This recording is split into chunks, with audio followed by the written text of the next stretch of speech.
Abdullee Aramal taate eessaas dhukkuba? Lakkii uumaan taane doktor nan dhukkubu.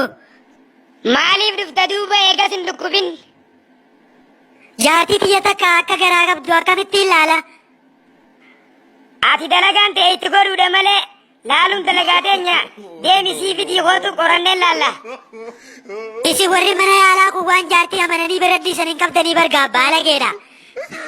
Amma isii yoon fide akka garaa qabdu akkamitti qoratee beekuu dandeessa?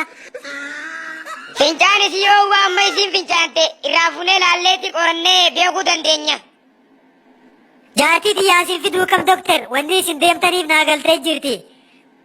Bakkaan jaartii xiyyaa isin bira fidee qoranneettanii hedduu lallaaltan.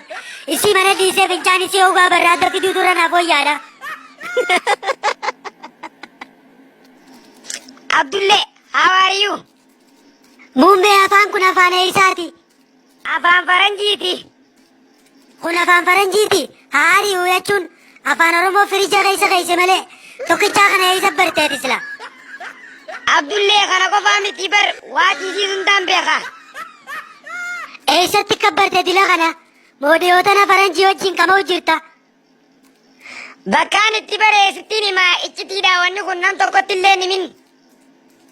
Waan saniitti illee na amani kan dubbaddu hayyoon numa bare. Salbaajii Faranjiin keessaa duute taan afattee taan uffattee taan kaayannaan amma barta guyya lama keessatti.